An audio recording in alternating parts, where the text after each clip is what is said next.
मेरे प्यारे बच्चों, नमस्कार। मैं सिब्बू सर आप सभी लोगों का तह दिल से अभिनंदन आभार व्यक्त करते हैं। मेरे प्यारे बच्चों, ये खास तौर से वीडियो हम लोग का इंडियन हिस्ट्री का अगला पार्ट होगा, जिसमें हम लोग दिल्ली सल्तनत के बारे में बात करेंगे। ठीक है, एकदम पूरी बातें एकदम अंदर तक। दिल्ली सल्तनत सल्तनत देखिए मेरे बच्चे, होता क्या ना, सबसे पहले तो बात करते हैं दिल्ली की। दिल्ली जो है मेरे प्यारे बच्चे, इसका प्राचीन नाम था इंद्रप्रस्थ। दिल्ली का प्राचीन नाम क्या था? इंद्रप्रस्थ। बताया जाता है कि जो इंद्रप्रस्थ है मेरे बच्चे, यहाँ पर प्राचीन काल में पांडवों की राजधानी हुआ करती थी। किसकी राजधानी हुआ करती थी? पांडवों की राजधानी हुआ करती थी इंद्रप्रस्थ में। और आपको ये भी बता दें कि जो इंद्रप्रस्थ है, एक राजा था, उसका नाम था आनंगपाल तोमर। आनंगपाल तोमर एक राजा था और ये तोमर शासक था। तोमर वंश का था। किस वंश का था? तोमर वंश का था। इसने ही क्या किया मेरे बच्चे कि सबसे पहले 736 ईस्वी के आसपास दिल्ली शहर को बसाया था। दिल्ली शहर को बसा था। अब यदि आपसे कोई प्रश्न पूछ देता है तो आप सीधा सिंपल सी बात को एकदम सीधा सिंपल कि दिल्ली शहर को किसने बसाया था? आनंगपाल तोमर ने। कब बसाया था? 736 ईस्वी में। इसका प्राचीन नाम क्या था? इंद्रप्रस्थ था।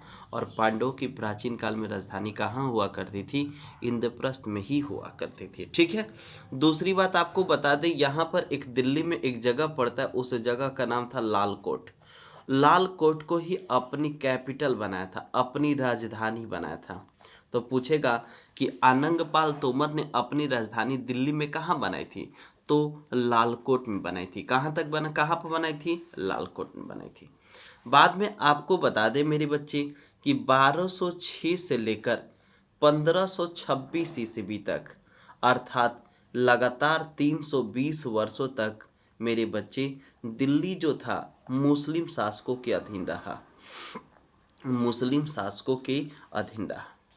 मुस्लिम शासक का मतलब मेरे बच्चे, दिल्ली सल्तनत शासक जितने भी थे उसके अधीन रहा। ठीक है, और तीसरी बात, आगे की बात ये होती है मेरे बच्चे कि 1206 से लेकर 1526 तक दिल्ली सल्तनत चला। कौन सा सल्तनत चला? दिल्ली सल्तनत चला, जिसमें मैंने आपको बताया था गुलाम वंश, खिलजी वंश, तुगलक वंश हो गया, सैयद वंश, और फिर मेरे बच्चे लोदी वंश आया। ये तो दिल्ली सल्तनत में सबसे पहले आया गुलाम वंश, सबसे लास्ट में लोदी वंश आया। लोदी वंश 1526 ईस्वी में समाप्त होता है। गुलाम वंश 1206 ईस्वी में स्टार्टिंग होती है। ठीक है, इतनी बातें सबको समझ में आ जानी चाहिए। नेक्स्ट जो पिछला वीडियो था उसमें पूरी बातें आपको डिटेल में बता दिए थे। यहाँ पर मुझे चालू करना है मेरे बच्चे, एक छोटा सा वंश है, उसका नाम है गुलाम वंश। क्या नाम है? गुलाम वंश। ये 1206 से लेकर 1290 ईस्वी तक चलता है और मेरे बच्चे ये 84 वर्षों तक चलता है। कितने वर्षों तक? 84 वर्षों तक चलता है। गुलाम वंश को मेरे बच्चे मुइजी वंश कहते हैं। गुलाम वंश को क्या कहते हैं? मुइजी वंश बोलते हैं, या ममलुक वंश कहते हैं, या इसी को हम लोग दास वंश कहते हैं। हो गया, मुइजू वंश या ममलुक वंश, या क्या कहते हैं? दास वंश कहते हैं। ठीक है मेरे बच्चे, या कुतुबी वंश भी बोलते हैं, कुतुबी वंश बोलते हैं, या बलबनी वंश भी बोलते हैं। क्या बोलते हैं? बलबनी वंश भी कहते हैं, या बदगा वंश भी कहते हैं। बदगा, सब कुछ बताएंगे बदगा क्या होता है, बदगा वंश भी कहते हैं। इतने नामों से जाना जाता है। आपको बता दें मेरे बच्चे, जब मोहम्मद गोरी भारत पर आक्रमण करके वापस लौटता है, तो जब मोहम्मद गोरी भारत पर आक्रमण करके लौटता है ना, तो मोहम्मद गोरी का एक उत्तराधिकारी रहता है। ठीक है, उस उत्तराधिकारी का नाम रहता है मेरे बच्चे गयासुद्दीन महमूद। उसका नाम क्या रहता है? गयासुद्दीन महमूद। यही क्या कहता है ना मेरे बच्चे कि एक स्वतंत्र सेनापति घोषित करता है कुतुबुद्दीन ऐबक को। कुतुबुद्दीन ऐबक को स्वतंत्र सेनापति घोषित करता है। और कहाँ का घोषित करता है मेरे बच्चे? लाहौर का घोषित करता है। कहाँ का घोषित करता है? लाहौर का घोषित करता है। आपका गयासुद्दीन महमूद जो है कुतुबुद्दीन ऐबक को एक स्वतंत्र आपका सेनापति घोषित करता है, राजा घोषित करता है। आपका कहाँ का? लाहौर का। ठीक है, तो आपको बता दें मेरे बच्चे, कुतुबुद्दीन ऐबक ने 1206 ईस्वी में गुलाम वंश की स्थापना की। गुलाम वंश की स्थापना किसने किया था? कुतुबुद्दीन ऐबक ने किया था। अब देखिए, ऐबक का अर्थ क्या होता है? कभी कभी एग्जाम में पूछता है कि ऐबक का मतलब क्या होता है। तो ऐबक का मतलब होता है चंद्रमा का देवता। ऐबक का अर्थ क्या होता है? चंद्रमा का देवता। ऐबक जो था मेरे बच्चे, मोहम्मद गोरी के साथ जो रहता था, एक सिपाहा सलाह के रूप में रहता था, सिपाहा सालार के रूप में रहता था। सिपाहा सालार का मतलब होता है सेनापति होता था। उस समय क्या होता था? सेनापति। जो सेनाओं का मालिक होता था उसी को बोलते थे सेनापति। इसी को बोलते आर्मी चीफ भी बोलते थे। क्या बोलते थे? आर्मी चीफ भी बोलते थे।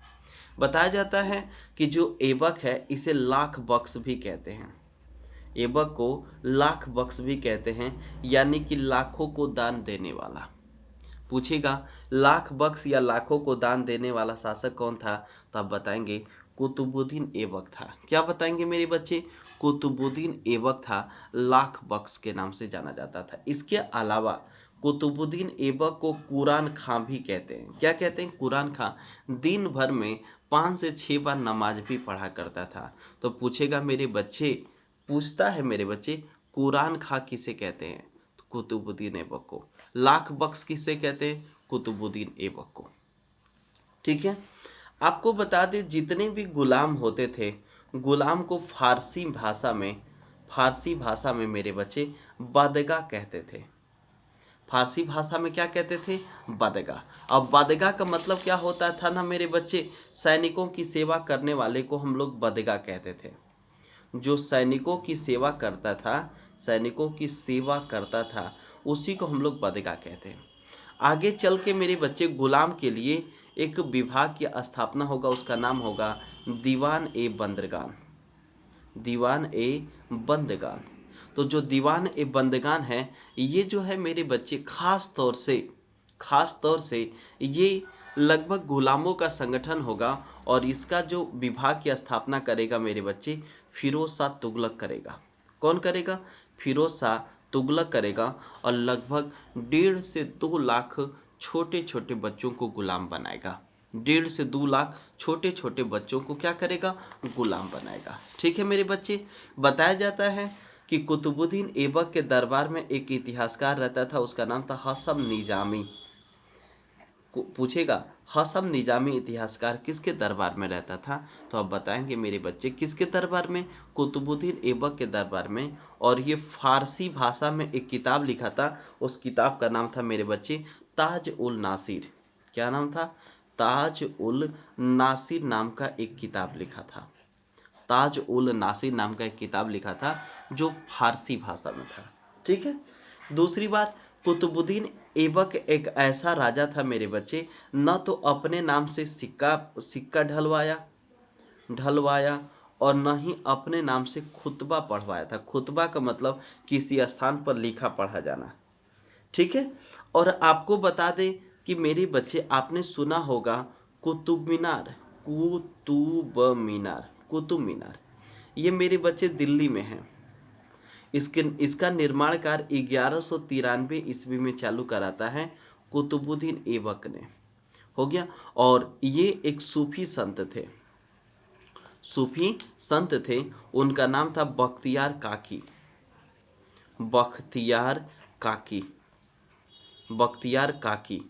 हो गया। इन्हीं के नाम पर, बख्तियार काकी के नाम पर ही मेरे बच्चे कुतुब मीनार की नींव रखी जाती है। और कुतुबुद्दीन ऐबक इसे पूरा नहीं करा पाता है, और इस कुतुब मीनार को पूरा कराता है इल्तुतमिश। कौन पूरा करा था? इल्तुतमिश। लेकिन होता क्या है मेरे बच्चे, आकाशीय बिजली से चौथा मंजिल ये ध्वस्त हो जाता है, तो पुनः निर्माण इसे कौन कराता है? तो मेरे बच्चे फिरोज शाह तुगलक। किसने कराता है? फिरोज शाह तुगलक। आपको सीधी सी बात आपको बता दें कि पूछेगा मेरे बच्चे कि कुतुब मीनार की नींव किसने रखी? कुतुबुद्दीन ऐबक ने। किसके नाम पर? एक सूफी संत था, उसका नाम था बख्तियार काकी के नाम से। कब रखा था? 1193 ईस्वी में। और कुतुब मीनार को किसने पूर्ण करा था? इल्तुतमिश ने पूर्ण करा था। और फिरोज शाह तुगलक ने इसे पुनः निर्माण कराया, क्योंकि ये उसका चौथा जो मंजिल था आकाशीय बिजली से ध्वस्त हो गया था। ठीक है मेरे बच्चे, बताया जाता है भारत में पोलो का खेल होता है, पोलो को ही चौगान बोलते हैं। चौगान खेल की परंपरा जो है तुर्कों ने आरंभ की थी। पूछा जाता है कि भारत में पोलो परंपरा की शुरुआत किसने किया था? तो तुर्कों ने किया था, जिसे हम लोग चौगान कहते हैं। क्या कहते हैं मेरे बच्चे? चौगान खेल के नाम से ही जाना जाता है। ठीक है, बताया जाता है कि लाहौर में क्या क्या कुतुबुद्दीन ऐबक मेरे बच्चे पोलो खेल रहा था। क्या खेल रहा था? पोलो खेल रहा था। और जैसे ही पोलो खेल रहा था ना, तो इसकी ना घोड़े पर से गिर गया। ये घोड़े पर से क्या हो गया? गिर गया। और घोड़े पर गिरने के बाद इसकी क्या हो गई? मृत्यु हो गई। तो इसका मकबरा यहीं पर है। कहाँ पर है? लाहौर में ही है। कहाँ पर है मेरे बच्चे? लाहौर में ही है। कुतुबुद्दीन ऐबक का मकबरा कहाँ पर है? लाहौर में है। इसकी मृत्यु क्या खेलते हुई थी? पोलो खेलते हुई थी। जब दिल्ली में जाएंगे मेरे बच्चे ना, तो एक जगह पड़ता है, उस जगह का नाम है रेस कोर्स। क्या नाम है? Race course. यहाँ पर पोलो का खेल होता है। पोलो को ही चौगान बोलते हैं। ये घोड़े पर बैठकर खेला जाता है। और कुतुबुद्दीन ऐबक घोड़े पर से गिर जाता है, उसकी गर्दन की हड्डी टूट जाती है, अतः वो मर जाता है। तो कब मरता है मेरे बच्चे? 1210 ईस्वी में कुतुबुद्दीन ऐबक की क्या हो जाती है? मृत्यु हो जाती है। कुतुबुद्दीन ऐबक की क्या हो जाती है? मृत्यु हो जाती है। ठीक है मेरे बच्चे, दूसरी बात, कुतुबुद्दीन ऐबक के बाद उसका एक लड़का रहता है, उसका नाम था आराम शाह। क्या नाम रहता है? आराम शाह गद्दी पर बैठता है, लेकिन ये एक अयोग्य शासक रहता है। अयोग्य शासक का मतलब इसके पास वास्तविक क्वालिटी नहीं रहती है राजा की। तो होता क्या मेरे बच्चे, कुछ ही दिन रहता है, लेकिन 1211 ईस्वी में एक युद्ध होता है, उसको बोलते हैं जूड़ का युद्ध। क्या बोलते हैं? जूड़ का युद्ध। इसी युद्ध में आराम शाह मारा जाता है। और आराम शाह को मारता है इल्तुतमिश। कौन मारता है? इल्तुतमिश मारता है। इल्तुतमिश की हत्या कर देता है। और उसके बाद मेरे बच्चे 1211 से लेकर बताया जाता है 1236 ईस्वी तक दिल्ली सल्तनत किसके हाथ में आ गई? इल्तुतमिश के हाथ में आ गई। किसके हाथ में आ गई मेरे बच्चे? इल्तुतमिश के हाथ में आ गई। और इल्तुतमिश को ही बताया जाता है कि दिल्ली सल्तनत का वास्तविक संस्थापक था। दिल्ली सल्तनत का वास्तविक संस्थापक। पूछेगा मेरे बच्चे कि दिल्ली सल्तनत का वास्तविक संस्थापक कौन है? तो दिल्ली सल्तनत का वास्तविक संस्थापक का नाम क्या है? इल्तुतमिश है। क्योंकि इसने ही बताया जाता है कि 1229 ईस्वी में बगदाद के खलीफा, कहाँ के खलीफा मेरे बच्चे? बगदाद के खलीफा से, लिख दे रहे हैं, बगदाद के खलीफा से मेरे बच्चे अपना राज्याभिषेक कराया था। तो मैंने आपको बताया था ना कि सिपह सलार की उपाधि लिया था आपका कुतुबुद्दीन ऐबक, लेकिन राजा नहीं बना था। ठीक है, राजा की उपाधि सबसे पहले लिया था 1229 ईस्वी में इल्तुतमिश ने लिया था। और इल्तुतमिश भी मेरे बच्चे कुतुबुद्दीन ऐबक का गुलाम एवं दामाद था। कुतुबुद्दीन ऐबक का गुलाम एवं क्या था? दामाद था। ठीक है, और बताया जाता है कि जिस समय कुतुबुद्दीन ऐबक मरा, उस समय ये बदायूं का गवर्नर था। कहाँ का गवर्नर था? बदायूं का। ये भी आपका रेलवे और एसएससी दोनों पूछ चुका है कि इल्तुतमिश निम्न में से कहाँ का गवर्नर था जब कुतुबुद्दीन ऐबक की मृत्यु हुई थी? तो अब बताएंगे बदायूं का था। कहाँ का था? बदायूं का था। ठीक है मेरे बच्चे, आगे की बात हम लोग चलते हैं। इसका सबसे पहला योजना इसने टंका चलाया। क्या चलाया मेरे बच्चे? टंका। और टंका जो होता था, टंका सिक्का होता था, ये चांदी का था। टंका किसका था? चांदी का था। और मेरे बच्चे एक और चलाया था, उसका नाम था जीतल। क्या नाम था? जीतल। और ये भी जो सिक्का होते थे बहुत इंपॉर्टेंट होते थे, ये तांबे के होते थे। पूछेगा कि टंका किसका सिक्का होता था? चांदी का। जीतल किसका बना होता है? तांबे का बना होता है मेरे बच्चे।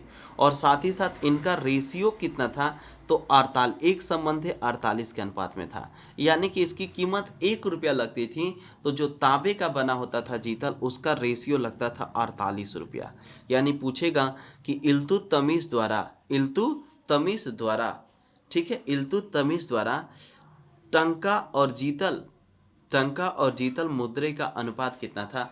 तो एक संबंध क्या था मेरे बच्चे? 48 था। एक संबंध क्या था? 48 था। अब आपको मैं बता दूं एक बात और, कि पता है, देखो मेरे बच्चे, एक था उसका नाम था एल्दौच, और एक का नाम था कुबाचा। मैंने बताया था कुबाचा। एल्दौच जो था गजनी का था, गजनी का राजा था। और कुबाचा जो था कंधार और काबुल का राजा था।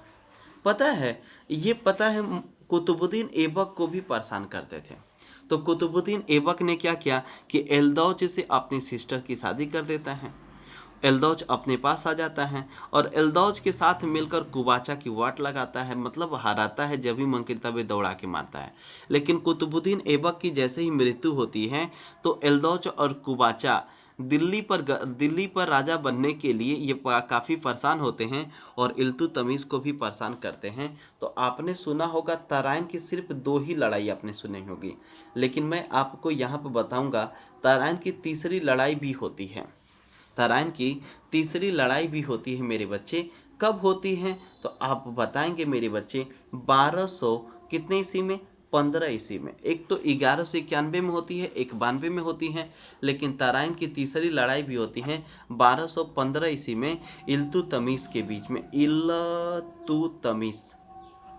इल्तुतमिश और एल्दौच के बीच में। एल्दौच इस युद्ध में मारा जाता है। एल्दौच इस युद्ध में क्या किया जाता है? मारा जाता है। और एल्दौच की समस्या एकदम हमेशा के लिए ख़त्म हो जाती है। जैसे ही एल्दौच की समस्या ख़त्म हो जाती है, तो कुबाचा भी बेचारा कमज़ोर पड़ जाता है।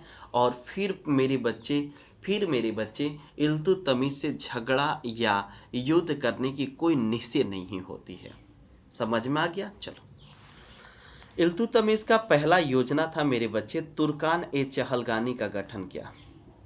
चहलगानी, तुर्कान ए चहलगानी का गठन किया। इसे दल चलीसा भी कहते हैं। दल चलीसा भी कहते हैं। इसमें क्या होता है कि 40 लोगों का एक संगठन बनता है।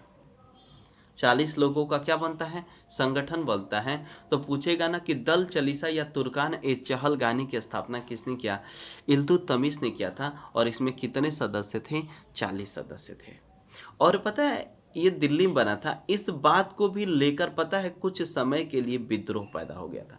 क्यों पैदा हुआ था? ये दिल्ली में मात्र 40 ऐसे अमीर थे। उन 40 अमीरों को लेकर एक संगठन बनाया। तो जो हल्का सा जो गरीब था, उससे मतलब थोड़ा सा अमीर कम था, उसको काफ़ी ज़्यादा दिक्कत हो रही थी। दिक्कत ये हो रही थी कि सीधा डायरेक्ट विद्रोह ये उठा रहे थे कि बताइए हमें क्या कमी है कि मुझे 40 संगठनों में नहीं रखा गया।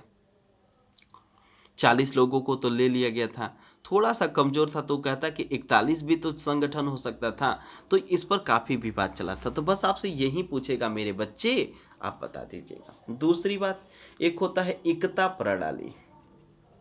एकता प्रणाली, तो एकता प्रणाली की भी शुरुआत मेरे बच्चे, एकता प्रणाली की भी शुरुआत किसने किया था? इल्तुतमिश ने किया था। एकता प्रणाली क्या होता है मेरे बच्चे? इसमें सैनिकों को नगद वेतन न देकर जमीन दी जाती थी। तनख्वाह के रूप में उनको जमीन दी जाती थी, अनाज दिए जाते थे। ठीक है, तो ये है एकता प्रणाली। और एकता प्रणाली की भी शुरुआत मेरे बच्चे किसने कराया था? तो आप बताएंगे इल्तुतमिश ने कराया था। दूसरी बात आपको मैंने बता दें आपको कि जो इल्तुतमिश था, इल्तुतमिश की तीसरी सबसे बड़ी खासियत ये थी मेरे बच्चे कि इसने क्या किया कि कुतुब मीनार को पुड़ कराया था। कुतुब मीनार को क्या कराया था? पुड़ कराया था। और इसके समय में बहुत खतरनाक एक व्यक्ति था 1221 ईस्वी में, उसका नाम था चंगेज खां। चंगेज खां, और इसी को बोलते हैं तेमजुंग। क्या बोलते हैं? तेमजुंग बोलते हैं। क्या बोलते हैं? तेमजुंग, या तेमुचिन भी बोलते हैं, तेमुचिन भी बोलते हैं। और आपको बता दें, इसके पापा का नाम था यसुगाई बहादुर। पूछेगा बहादुर, बहुत अंदर तक पढ़ा रहा हूँ। इसके बाद मेरे बच्चे कुछ भी नहीं होता है, कुछ भी नहीं होता है। तो आपको मालूम होना चाहिए मेरे बच्चे कि चंगेज खां के पिता का नाम था यसुगाई बहादुर, ठीक है। और चंगेज खान का बचपन का नाम था तेमुचिन। क्या नाम था? तेमुचिन। और इसका जन्म भी एक बार पूछा था सिविल सेवा में, 1163 ईस्वी में हुआ था, मंगोलिया देश में। कहाँ पर? मंगोलिया देश में। इसकी राजधानी उलान बटोर है। क्या नाम है मेरे बच्चे?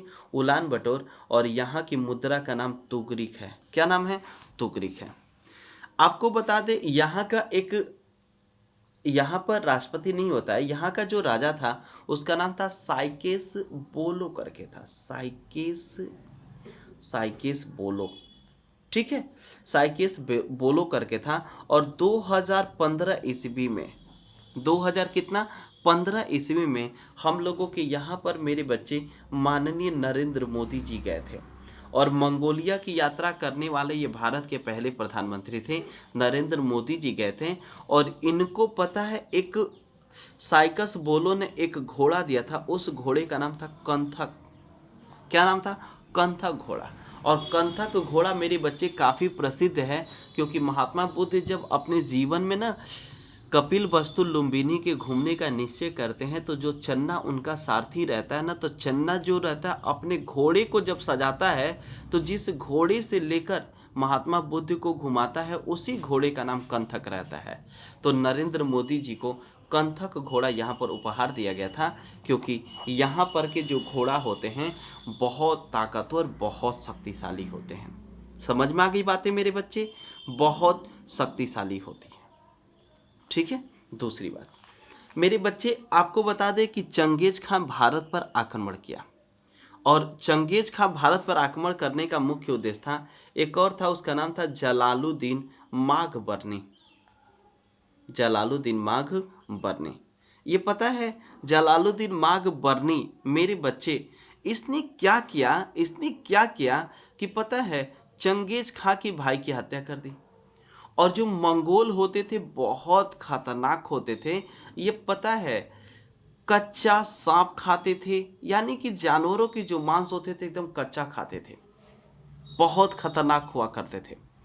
और जैसे ही चंगेज खां के भाई की हत्या कर देता है जलालुद्दीन माघबरनी, तो जलालुद्दीन माघबरनी मंगोल से भागता है, और भागते भागते सिंध आता है। और सिंध आने के बाद मेरे बच्चे इल्तुतमिश को पत्र लिखता है कि मेरी आप रक्षा करिए।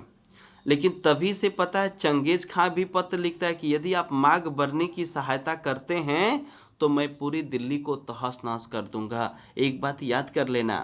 तो मेरे बच्चे इल्तुतमिश को ऐसा लगता है कि मुझे सहायता नहीं करना चाहिए, इसकी सहायता नहीं करनी चाहिए, सहायता नहीं करता है। उसके बाद वहाँ से चंगेज खान माघबरनी को आता है, पकड़ के लेके जाता है, हत्या कर देता है, और भारत पर बहुत बड़े संकट से, परिस्थिति से टल जाता है। भारत पूरा का पूरा बच जाता है, ठीक है मेरे बच्चे।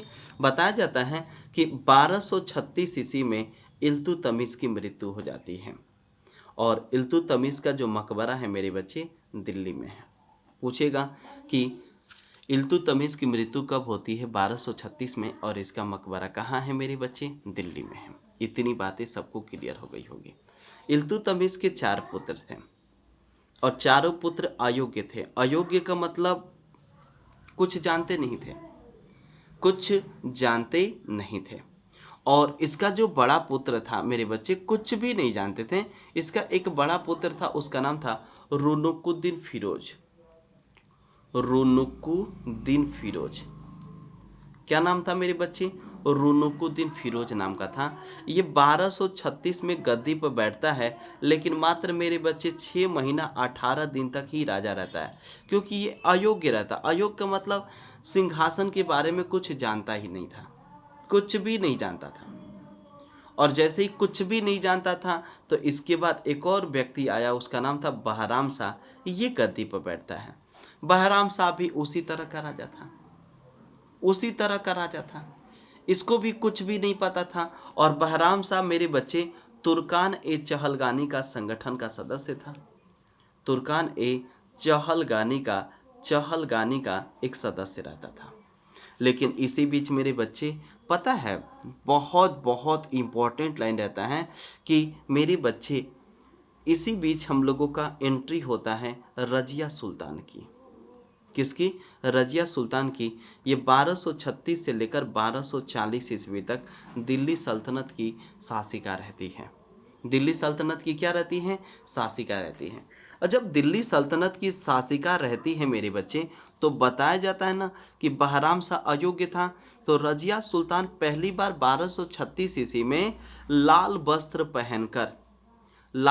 पहनकर जनता के बीच में आई और जनता से मदद ली और जनता मदद करने के लिए तैयार हो गई। और बहराम साहब को हटाकर रजिया सुल्तान को दिल्ली सल्तनत सौंप दिया गया। तो दिल्ली सल्तनत पर रजिया सुल्तान का अधिकार कब रहा मेरे बच्चे? 1236 ईस्वी में। रजिया सुल्तान काफ़ी फेमस हो गई थी क्योंकि मेरे बच्चे एक अभियान था, उसका नाम था कालिंजर अभियान। क्या नाम था? कालिंजर अभियान में अपने पिता इल्तुतमिश की बहुत बहुत बहुत ज़्यादा सहायता की थी। और उसी सहायता के चलते मेरे बच्चे इल्तुतमिश कालिंजर अभियान को जीता। और दिल्ली की जनता भी रजिया सुल्तान को जानने लगी कि रजिया सुल्तान कैसी शासिका होगी। और इसीलिए इसकी काफ़ी लोगों ने मदद किया। ठीक है, अब देखिए रजिया सुल्तान क्या करती हैं। एक मिनट आगे समझाते हैं आपको। रजिया सुल्तान क्या करती है मेरे बच्चे? रजिया, एक व्यक्ति रहता है, उसका नाम था एतुगिन। क्या नाम रहता है? एतुगिन को बदायूं का इख्तियार नियुक्त कर दिया। बदायूं का इख्तियार नियुक्त करने का मतलब वहाँ का गवर्नर नियुक्त कर दिया। और एक और था, उसका नाम था मेरे बच्चे अल्तुनिया। क्या नाम था? अल्तुनिया। इसको भटिंडा का सूबेदार बना दिया, भटिंडा का गवर्नर बना दिया। भटिंडा का मेरे बच्चे आपका गवर्नर बना दिया। इसी बीच होता क्या है कि रजिया सुल्तान का एक घोड़ा देखने वाला रहता है। घोड़ा विभाग को जो देखता था उसको बोलते हैं अमीर ए आखुर। ये घोड़े में देखभाल के लिए सबसे बड़ा पद होता है, सबसे बड़ा पद। और इसी में एक व्यक्ति रहता था, उसका नाम था याकूत खां। क्या नाम रहता है मेरे बच्चे? याकूत खां रहता है। और रजिया सुल्तान को याकूत खान से प्यार हो जाता है, लव हो जाता है मेरे बच्चे, प्यार हो जाता है। क्यों प्यार हो जाता है? क्योंकि रजिया सुल्तान घोड़े पर चढ़ना नहीं जानती थी। याकूत खां क्या करता था, अपने बाहों में लेकर, अपने गोदी में रखकर घोड़े पर रजिया सुल्तान को बैठाता था। और ये बात रजिया सुल्तान को दिल से लग गई, दिल में छू गया। और रजिया सुल्तान को अपने बाहों में पकड़कर घोड़े से नीचे उतारता था। और रजिया सुल्तान को काफ़ी अच्छा लग गया। और जब काफ़ी अच्छा लग गया मेरे बच्चे, तो रजिया सुल्तान को प्यार हो गया। और जब रजिया सुल्तान को प्यार हो गया तो रजिया सुल्तान का विनाश होने का यही कारण हो गया था, क्योंकि याकूत खां से प्यार कर बैठी थी। और इसी बीच मेरे बच्चे जो अल्तुनिया था, अल्तुनिया भी रजिया सुल्तान से कुछ चाहता था, बहुत ज़्यादा चाहता था। और सोचता था कि मैं ही इनसे शादी करूँगा, विवाह करूँगा। लेकिन मेरे बच्चे होता क्या है, वही होता है जो खुद ही मंजूरा होता है। और यही बात याकूत खां का बर्दाश्त नहीं कर पाया।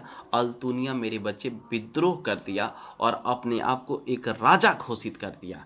और 1240 ईस्वी में होता है क्या कि रजिया सुल्तान और याकूत खां दोनों के दोनों मिलकर जाते हैं अल्तुनिया से युद्ध करने के लिए। लेकिन मेरे बच्चे रास्ते में ही एक जगह पड़ता है, उस जगह का नाम होता है कैथल। क्या नाम होता है? कैथल।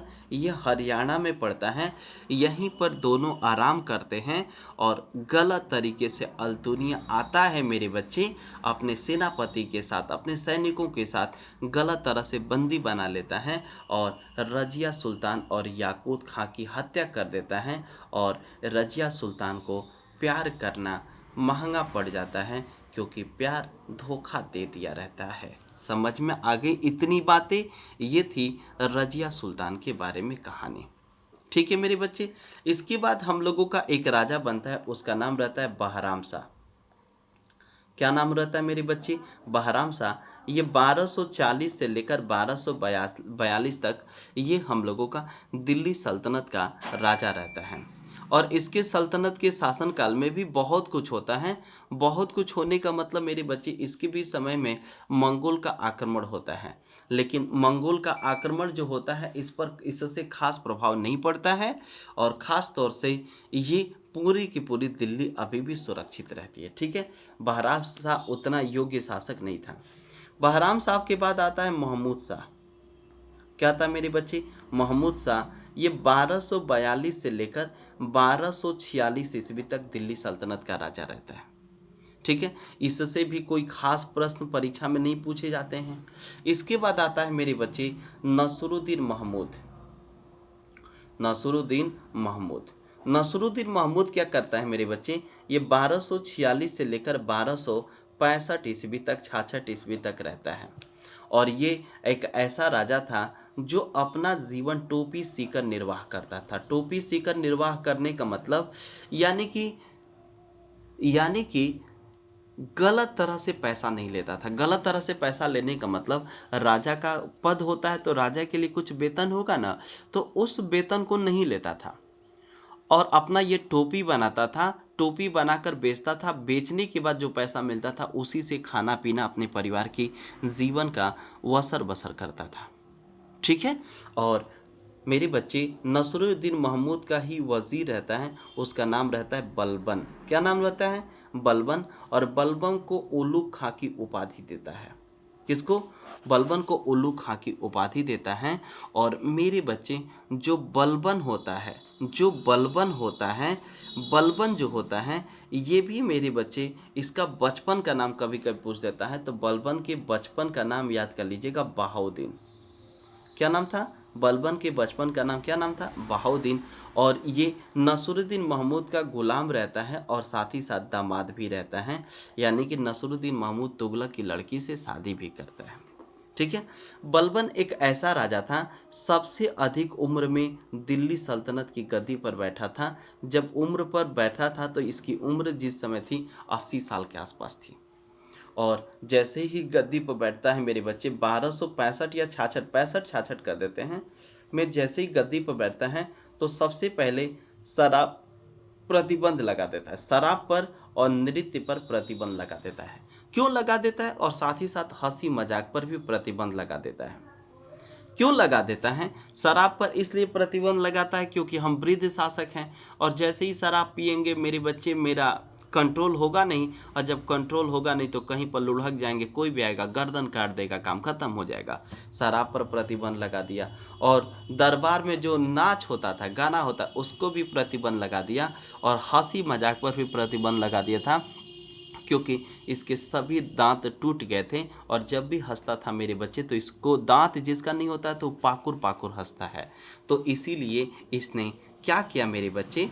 तो सीधी सी बात करेंगे कि आप इसने हंसी मजाक पर भी प्रतिबंध लगा दिया था। इतनी बातें सबको समझ में आ गई। दूसरा इसने क्या काम किया कि तुर्कान ए चहलगानी के संगठन को समाप्त कर दिया। जो इल्तुतमिश ने एक गठन बताया था, 40 अमीरों का एक संगठन था, उस संगठन को समाप्त कर दिया। उस संगठन को क्या कर दिया? समाप्त कर दिया। और इसी को तुर्कान ए चहलगानी को मेरे बच्चे क्या कहते थे? जिल ए इलाही भी कहा जाता था। जिल ए इलाही भी कहा जाता था। इसको भी जब तुर्कान ए चहलगानी ख़त्म तो जिल ए इलाही भी ख़त्म, क्योंकि जिल ए इलाही जो था तुर्कान ए चहलगानी का ही दूसरा नाम था। तुर्कान ए चहलगानी का ही क्या नाम था? दूसरा नाम था। और मेरे बच्चे तीसरा इसका काम था, हो गया लौह, ऐसे कह सकते हैं रक्त एवं लौह की नीति। इसने क्या किया मेरे बच्चे? इसने क्या किया? ये बहुत निम्न जाति का था और कहता था कि जब भी हम निम्न जाति के लोगों को देखते हैं तो मेरा खून खौल उठता है और मन करता है कि उसकी गर्दन तलवार से काट दूं। बहुत दर्दनाक राजा था।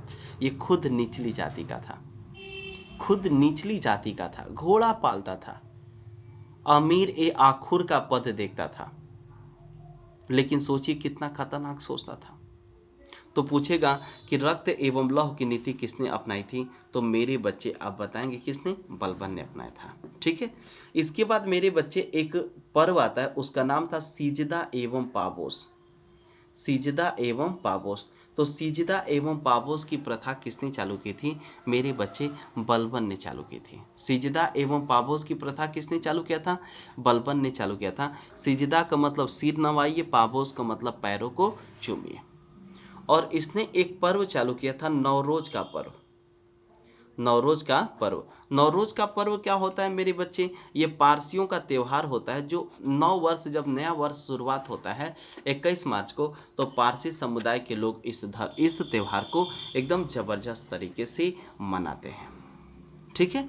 ये थी बलबन की कहानी। बलबन से इससे ज़्यादा कोई प्रश्न नहीं पूछेगा। और साथ ही साथ मेरे बच्चे, इसने एक गुप्तचर विभाग की स्थापना की थी, और गुप्तचर विभाग को ही हम लोग बरीद कहते थे। गुप्तचर विभाग की स्थापना को, गुप्तचर विभाग के अधिकारी को क्या कहते हैं? बरीद कहते थे। और जो बरीद होता था, ये उसके राज्य के अंतर्गत जो भी गुप्त सूचनाएं होती थी उसकी जानकारी देता था बरीद। ठीक है। इसके अलावा मेरे बच्चे जानेंगे दीवान ए आरिज। ये एक संगठन है और इस संगठन को बोलते हैं सैन्य विभाग। और इसका भी स्थापना मेरे बच्चे किसने किया था? आपका। तो पूछेगा मेरे बच्चे कि दीवान ए आरिज या सैन्य विभाग की स्थापना किसने की थी? तो आपका सीधा सा जवाब होगा, सीधा सा जवाब होगा बलबन ने। किसने मेरे बच्चे? बलबन ने। आपको बता दें दूसरी बात, इसका एक लड़का था, उसका नाम था शहजादा मोहम्मद। शहजादा मोहम्मद। इसकी मृत्यु हो जाती है मेरे बच्चे 1287-88 में, हो गया। और जैसे ही इसकी मृत्यु हो जाती है तो इसी मृत्यु के सदमे को बर्दाश्त नहीं कर पाता है, और मेरे बच्चे इसकी मृत्यु लगभग 1287 के आसपास, 1287 के लास्ट में इसकी मृत्यु हो जाती है। किसकी? बलबन की। और बलबन का मकबरा बना दिया जाता है दिल्ली में। और दिल्ली में कहाँ पर मेरे बच्चे? मेहरौली में। तो पूछेगा कि बलबन का मकबरा कहाँ पर है मेरे बच्चे? दिल्ली में है। और दिल्ली में है तो कहाँ पर है? मेहरौली में। ठीक है। इसके बाद एक राजा बनता है, उसका नाम होता है कैकुआत। ये भी बलबन का एक पुत्र रहता है। और ये मेरे बच्चे 1287 से लेकर 1290 ईस्वी तक रहता है। और कैकुआत एक ऐसा राजा था जो मेरे बच्चे गाने इसको बहुत अच्छे लगते थे, गाने। और जब राजा बना था तो दिल्ली की हर एक गलियां एकदम संगीत से एकदम सज गई थी, और जहां देखो तहां डीजे बजता था, गाना बजता था, मजा आ जाता था। ये था हम लोग का कैकुआत। ठीक है। और इसके बाद एक और राजा आता है, उसका नाम था शमसुद्दीन कैमूर्स। शमसुद्दीन कैमूर्स।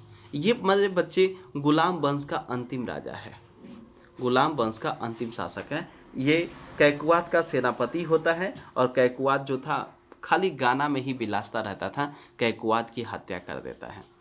आता है शमसुद्दीन कैमूर्स। ये गुलाम वंश का अंतिम शासक रहता है 1290 ईस्वी में। और इसकी हत्या मेरे बच्चे जलालुद्दीन फिरोज खिलजी करता है। और जैसे ही हत्या कर देता है तो एक नया वंश आता है मेरे बच्चे जलालुद्दीन फिरोज खिलजी के द्वारा। उसका नाम होता है खिलजी वंश, जो 1290 से लेकर 1320 ईस्वी तक रहता है। ठीक है। और खिलजी वंश जो रहता है बहुत इम्पॉर्टेंट होता है किसी भी एग्ज़ाम के लिए। जितनी बातें मैंने आपको पढ़ाई एक बार शुरू से लेकर लास्ट तक सिर्फ 2 मिनट समय दे दीजिए मेरे बच्चे, पूरी बात दोहरा दोहरा दे रहे हैं। आप लोग भी नोट्स बनाइए और नोट्स को अच्छे से दिन भर में 3 से 4 बार पढ़िए और एकदम मज़ा आ जाएगा और सिलेक्शन आपका एकदम बिल्कुल पक्का है किसी भी एग्ज़ाम में, क्योंकि इससे बाहर नहीं होता है मेरे दोस्त। ये लास्ट स्टेप है जीएस का, इसके बाद कुछ भी नहीं होता है, कुछ भी नहीं होता है। एक बार फिर से हम अपनी बातों को दोहरा दे रहे हैं, फिर से हमारी बातों को ध्यान से सुनना मेरे बच्चे। देखो, दिल्ली का प्राचीन नाम इंद्रप्रस्थ था। यहाँ पर पांडवों की राजधानी हुआ करती थी और ये यमुना नदी के किनारे है। किस नदी किनारे हैं?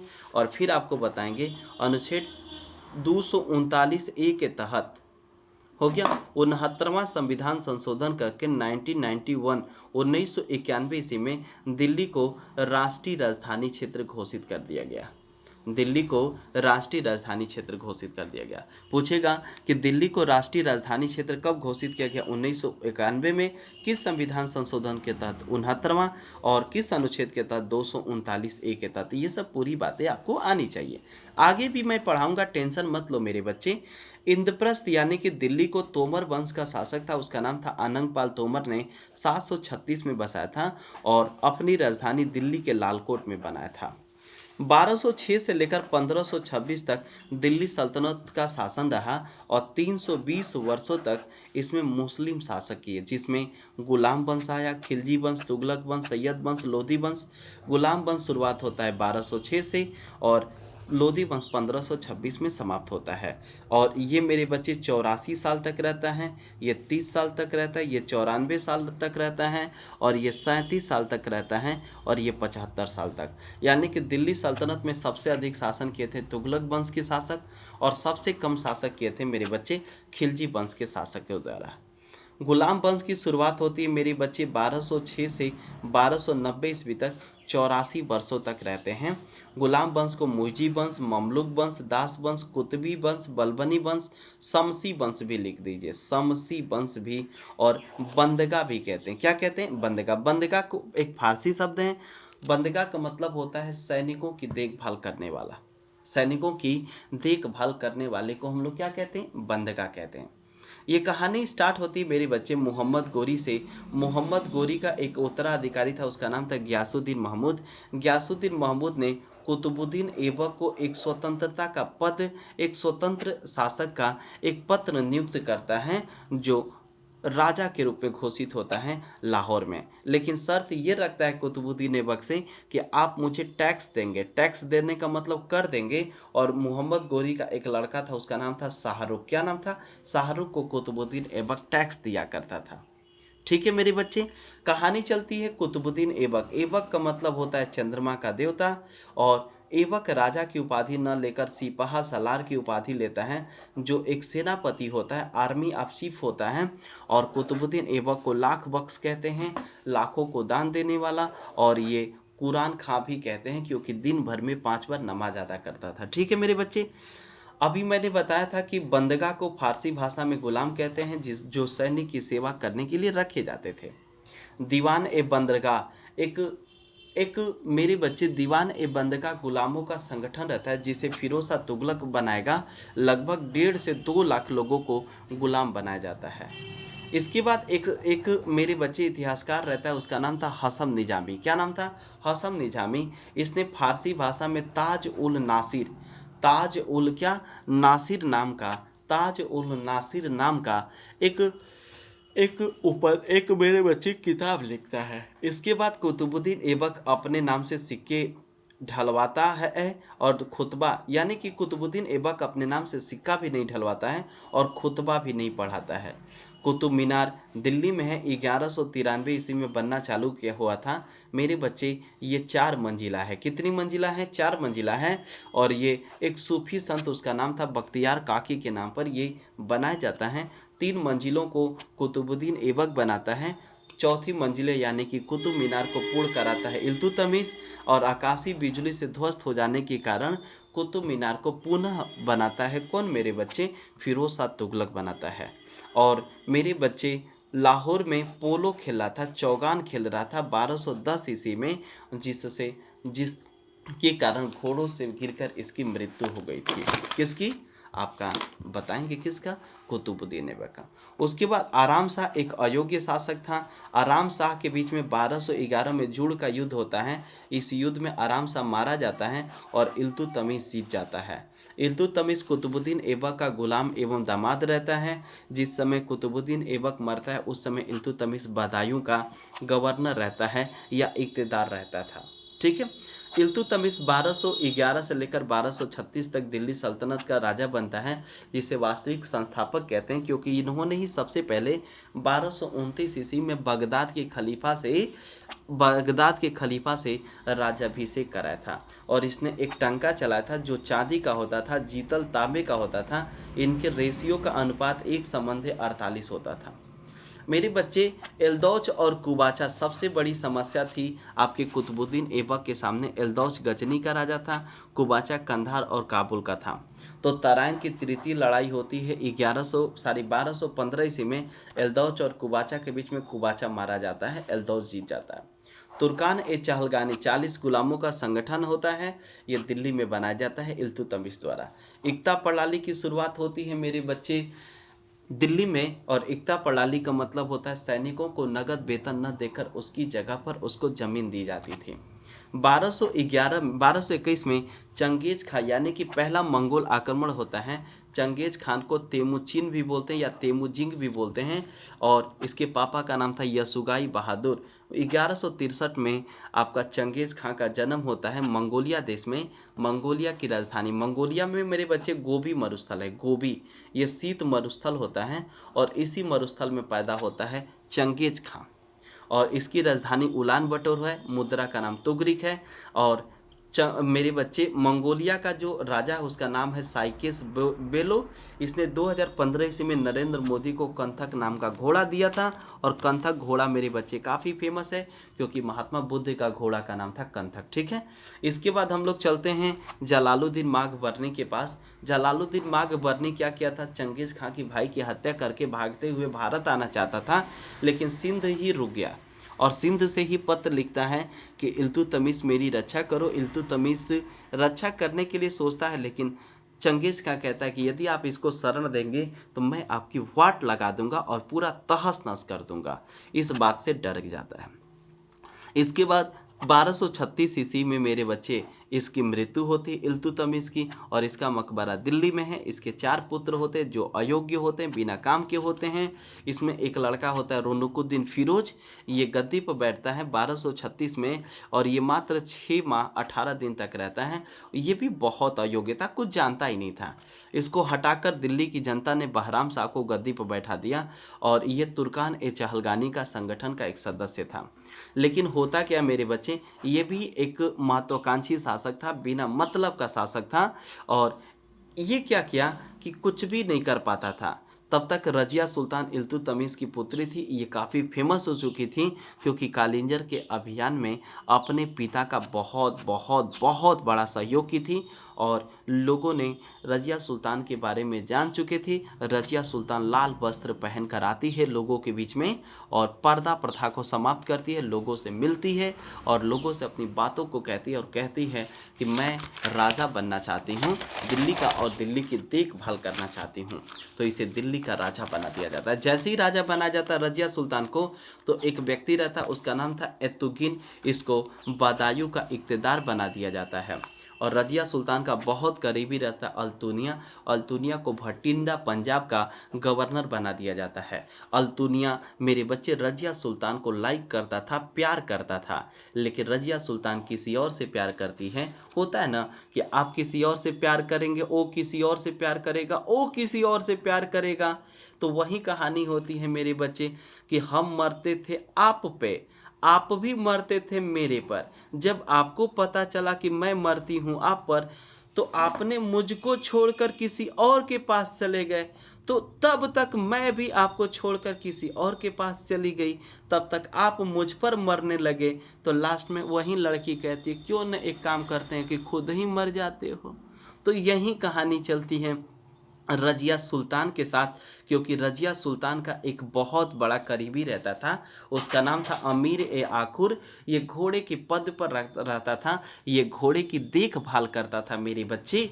और रजिया सुल्तान को घोड़े पर चढ़ना नहीं आता था, और अमीर ए आखुर जो रहता था याकूत खां, रजिया सुल्तान को अपने बाहों में पकड़कर घोड़े पर बैठाता था। रजिया सुल्तान को काफ़ी अच्छा लगने लगा और रजिया सुल्तान को उससे प्यार हो गया। ठीक है। और जैसे ही रजिया सुल्तान को प्यार होता है तो हम लोग नेक्स्ट वीडियो में पढ़ेंगे, क्योंकि वीडियो बहुत लंबा हो गया है। अगला मेरा वीडियो रहेगा मेरे बच्चे खिलजी वंश। इस वीडियो को आप लोग शेयर करिए और अपने दोस्तों को चैनल को सब्सक्राइब करने के लिए बोलिए मेरे दोस्त, क्योंकि आपकी हेल्प बहुत सराहनीय है, बहुत विशेष योगदान आपका है मेरे बच्चे। मैं चाहूँगा कि वीडियो को आप ज़्यादा से ज़्यादा शेयर करिए, ठीक है। और आप लोगों का बहुत बहुत धन्यवाद। मन से पढ़िए, नोट्स बनाइए मेरे बच्चे। जय हिंद, बेस्ट ऑफ लक।